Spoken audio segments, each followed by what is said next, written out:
Okay, LPU at saka Mapua. So, dalawang tema ng laro.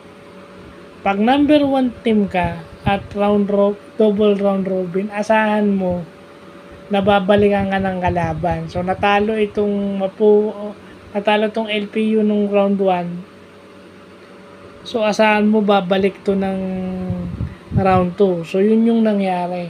Pero kung paano nila ginawa yun, it's by design. Kasi ang sabi ni JB Mocon, kung papakinggan yung sinasabi ni JB Mocon, mas mataas yung starter points.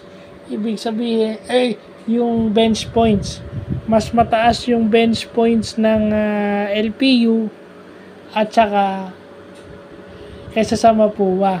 Mas mataas yung bench points ng LPU kaysa sa Mapua. Yung Mapua, mas mataas yung starter points kumpara mo sa LPU. So, anong sinasabi nun? Ang production is ang puntos ng LPU kadalasan is nanggagaling sa player na nanggagaling sa bench, hindi sa first 5. Kasi usually, kaya nga sinabing first 5 yun eh. Dahil yun yung magagaling mong player. Yun yung magagaling mong player offensively and defensively, mas lalo na sa offense. Pero kung mas mataas yung bench points mo, ibig sabihin ang nagpo-produce ng iyong puntos is off the bench. Ibig sabihin ng off the bench, kahit sino dun sa mga players mo. Baka ang isang example nun, si Enoch Valdez, yung kapitan at isang pinaka main na gwardiya, pinaka main point guard ng LPU is hindi first 5 the bench ito si Enoch Valdez. So yung pinaka magaling mong gwardiya galing sa bench. Bakit? Because LPU likes to play the pass game. Gusto nilang mabilis yung laro. So kailangan na magpasok ng tao, kailangan mas maraming hugot itong si Coach Gilbert Malabanan. Kasi mas gusto niyang mas mabilis yung laro. Walang player ang sinasagad niya yung laro kasi mabilis yung laro nila. Pag rebound nila, tumatakbo sila. So, doon nadali yung Mapua.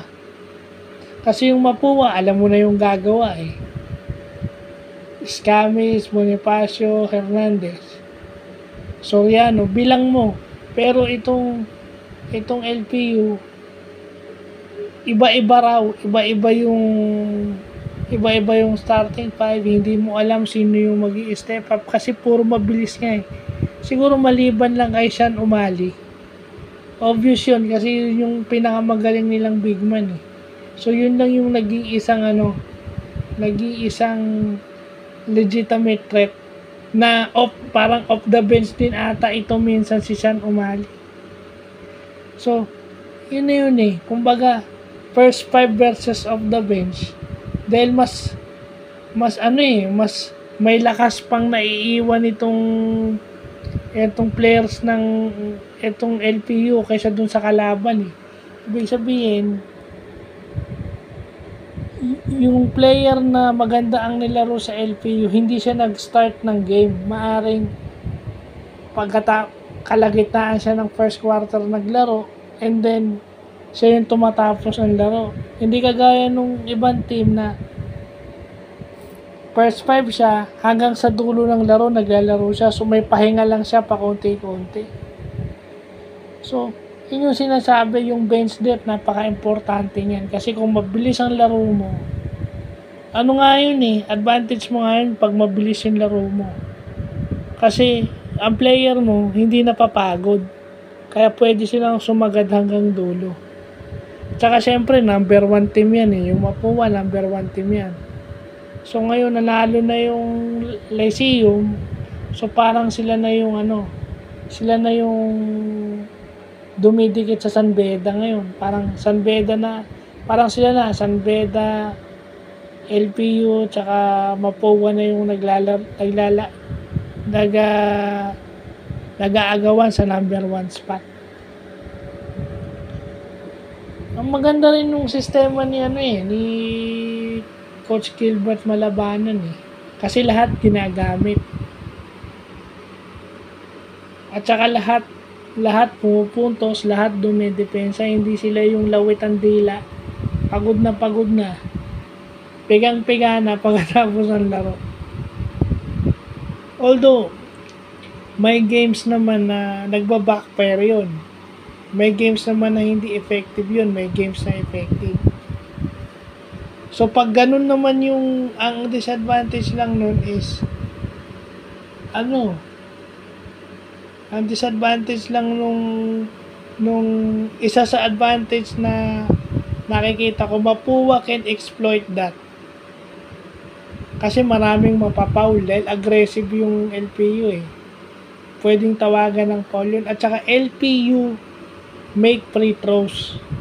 O isipin nyo yun make free throws kasi hindi sila napapain.